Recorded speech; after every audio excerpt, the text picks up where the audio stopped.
When the new coronavirus began appearing in the news in January, Sarah Keeley was working as a medical document copier.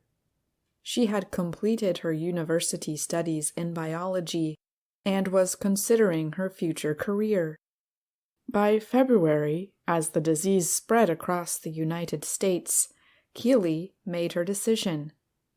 She would work in the field of public health. This is something that's going to be necessary, Keeley remembers thinking. This is something I can do. This is something I'm interested in. In August, Keeley entered the University of Illinois at Urbana-Champaign to become an epidemiologist, someone who studies how disease spreads and can be controlled. Public health programs in the United States have seen a sharp rise in enrollment during the continuing health crisis. As state and local public health departments struggle with reduced budgets, increasing demand, and even threats to workers' safety, a new generation is entering the field. The Association of Schools and Programs of Public Health reports a 20% increase in applications to Masters in Public Health programs for the current school year. Some programs are seeing even bigger jumps. Applications to Brown University's Masters in Public Health program rose 75%, says Annie Yelsvik. She is a professor and director of the program. Demand was so high as the pandemic hit in the spring that Brown extended its application process by over a month. 70 students joined the program this autumn, compared to 41 last year.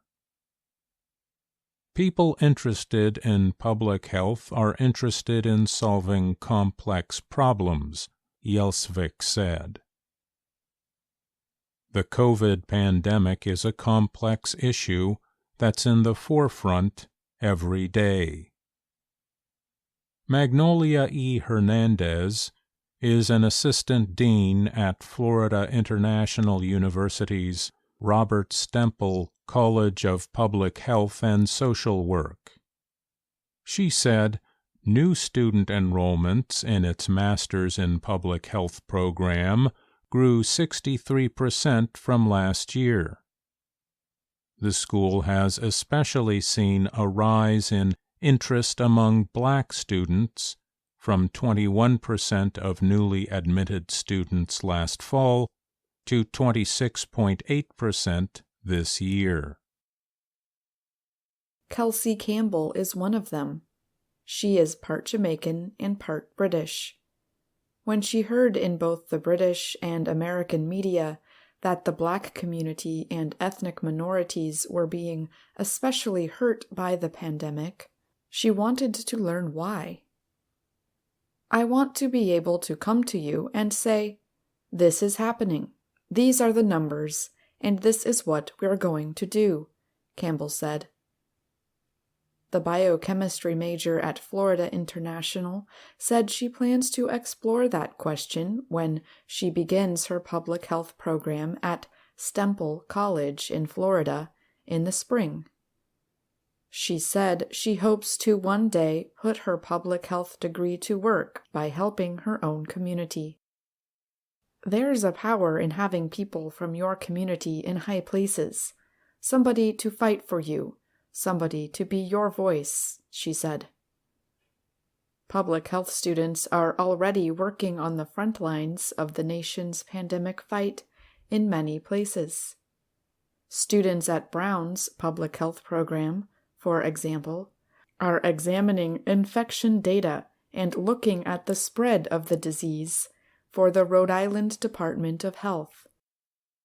Some students who had planned to work on international public health issues changed their goals as they watched the effects of COVID-19 in their own communities. Emily Saxvig, a public health and engineering major, had planned to start working this year as a Peace Corps volunteer in Kenya. The 23-year-old had dreams of working overseas on international public health. The pandemic forced her to cancel those plans. She decided to begin her master's studies in public health at Emory University in the state of Georgia. The pandemic has made it so that it is apparent that the United States needs a lot of help too, she said. It changed the direction of where I wanted to go. Students like Saxvig are entering a field that faced serious problems even before the pandemic.